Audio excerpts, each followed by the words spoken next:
Welcome to the Joy of Editing with Dave Kelly. On today's episode, Topaz Jpeg to Raw AI. I have these three stock images. They're all JPEG images.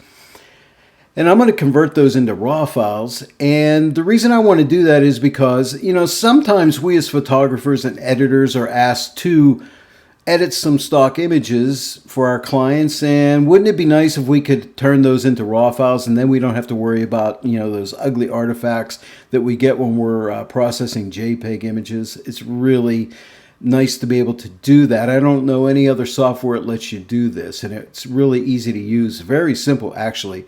Or you might have some iPhone images that are JPEG images, and you want to turn those into raw files so that you can make prints out of those and get better editing results. That's another application. Or you might have some older files, old JPEGs.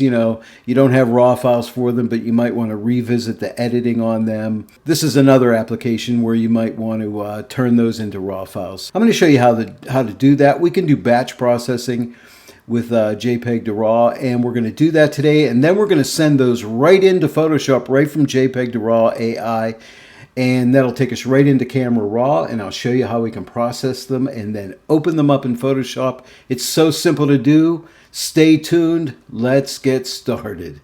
We're now inside of JPEG to RAW AI, and we are using version 2.2.1, which I believe is the latest version of this software. Now, we have two different ways of opening up images. We can click on Open right here where it says Open an Image. Open, click that, or come up here to File and click Open Images, and that's what I'm going to do. Now, my file browser will open up. Now, one nice thing about JPEG to RAW AI is it is a batch processor, so you can select a bunch of images at once and batch them all out at one time, which is a really nice feature, and I love that. What I'm going to do is just go ahead and select all these images right here and click Open. And when I do that, you'll notice they're all right up here at the top. And now the first image is selected right down here in this little preview window. On the left is the original. On the right is the preview. And then you can drag this and move it around. Now it's zoomed into 100%, and you have options here. You can change it from 100 to 50% or 200% or 400%. I like 100%, and that works out really nice. And then you can click on a different image here, and you'll see that one come up in there. So whichever one you want to look at, you just click on it and you'll see it. Let's go back to the first image right here. Let's explore this interface a little bit. We have this section here called Processing. You could either do manual processing or auto processing. I generally use the auto unless it's a very poor JPEG image and I think I need a little bit more artifact reduction. I'll open up manual. But if I open up manual, you have two sliders, one for reduce JPEG artifacts and one for remove blur. So move it to the right and it gets sharper, basically is what that does. And then we have an output section, save to. You can click on browse and point your file browser to wherever you want these edited images to go to. Or in my case, I have it left on the source folder here, so it's just going to put my edited images back in the same folder that they came from, which I like that. And then you can give your file name a prefix or a suffix. It defaults with the suffix, and that's what I generally use, and it's JPEG to RAW. So it lets me know, hey, this image has been processed with JPEG to RAW. And then you have a file format here. You have two choices. You have actually three, but these last two are the same. DNG, which is a RAW file, a digital negative, and you have TIFF, which is a very low loss file. But I use the DNG because it is truly a RAW file, and that's really what I want to work with. After you've come here and made all your adjustments, in my case, like I said, I'm going to leave this in auto, so let's just click on auto here. All I need to do then at that point is click on Start. These guys will all process out. And in my case, being the fact that I'm set up for the source folder, they will go back in that original source folder where they came from, and I'll know where to find them. Let's talk about this preview section. See this little navigator over here with a little crosshatch on it? You can take this and move it around like that to any place you want to go on your image, and then it will go ahead and generate a preview.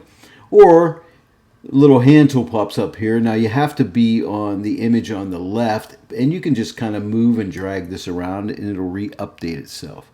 which is really nice. So you can really see what kind of a result you're going to get. And once you're happy, like I said, all you need to do is click Start. And now it starts with the first image and it'll process it out. Then it'll go to the next image and the next image. And then when it's done, I'll show you what we do next. It's finally done processing. It took about a little under 2 minutes.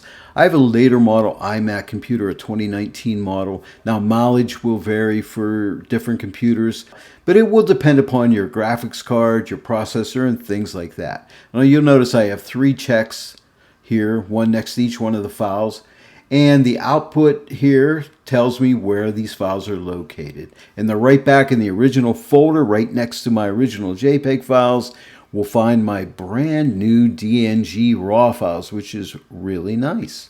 My images are turned to DNG files, but I'm going to show you a really cool feature inside of JPEG to RAW. And here's the feature. Now you notice we have the 3 files here, right?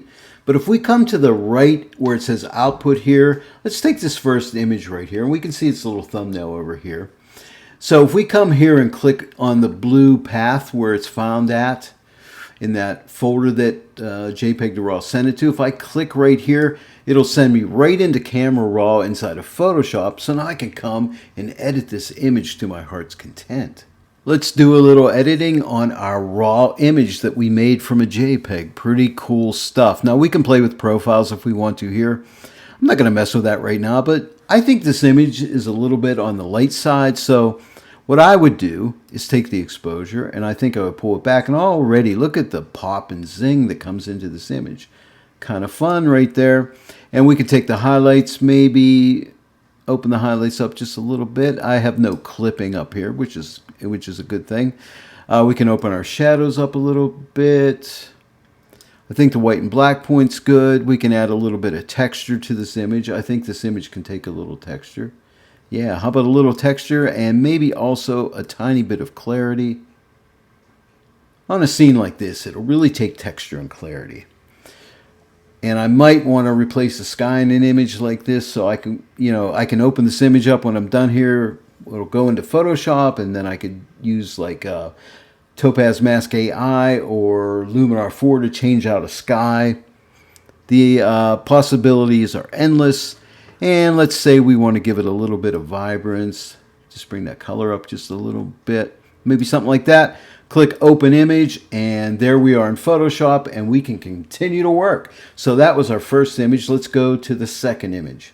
We're back in JPEG to RAW. Let's just click on the path for under Output for the second image. The girl playing the guitar, and that will send us right into Camera Raw. And now on this one, let's play with a profile here. Let's click on the profile section here. Let's try artistic. Let's try to find a profile that'll make this girl look better. I kind of like this one right here. Let's try this one. No, I like this one right here. Let's use this one. Let's pull the amount the whole way up and see what it looks like. Yeah, that's way too much. I'm going to ease off on it a little bit. I just like the look of it. It looks kind of really cool and fun. Click close. Again, I think it's a little overexposed, so I'm going to pull the exposure back. Yeah, look at that. Looks much better with that exposure pulled back. Let's try the contrast. We can give it more or less. Maybe I'll back off in the contrast just slightly. Maybe let's try open up the shadows or closing them down. I don't know. Maybe a little bit open there. I still think I might, give it a little contrast. Just a tiny little bit. And texture, I think that looks good. I'm not going to mess with texture clarity because I have this nice girl here and I don't want to bring any texture to her face. And I think the color looks really good. And so let's go ahead and click Open Image, and that sends us into Photoshop, and then we can work further on it from there. Now let's do our last image. And now for the last image, let's click on the path right here. Give it a click, and we open right into Camera Raw. Isn't that a really cool feature? I love that. We're right in Camera Raw, and we're ready to work. Sweet. So let's go ahead and pull the exposure. Again, I think it's a little too exposed for me, so I'm going to pull the exposure back. I'll play with contrast.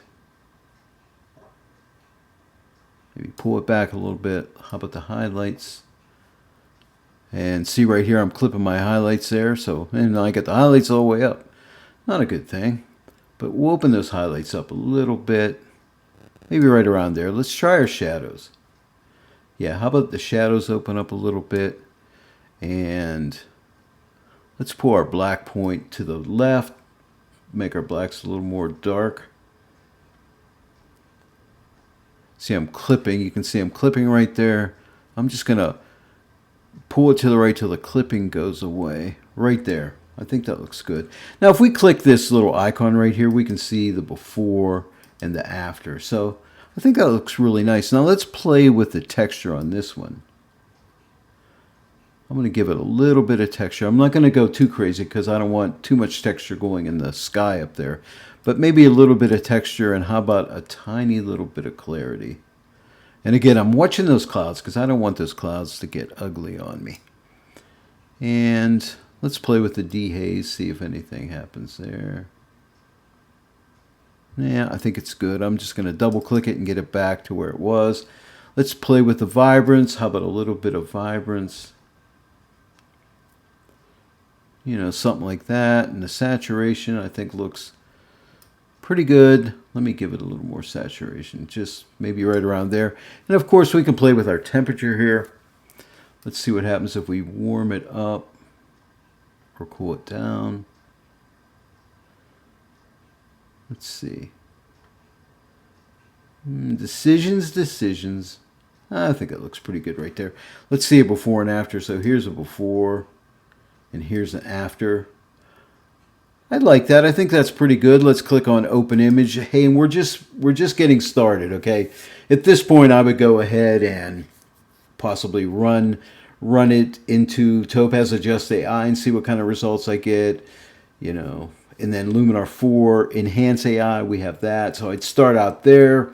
I'd check its sharpening and see if I need to sharpen it anymore with Topaz Sharpen AI. And if there's noise in it, I could get rid of noise. You know, the possibilities are endless. But I just wanted to really show you today how cool JPEG to RAW AI is, especially if you're working with stock images. You know, there's a lot of churches out there that use stock images, and a lot of people do use stock images for product promotion and things like that. So sometimes we as editors need to get in there and edit those images, and it's really nice when we can turn them into RAW files so we can really get better edits and we don't have to worry about artifacting and things like that. JPEG to RAW AI is really cool, and it's also really good for your iPhone images, converting them over to RAW files. Well, there it is.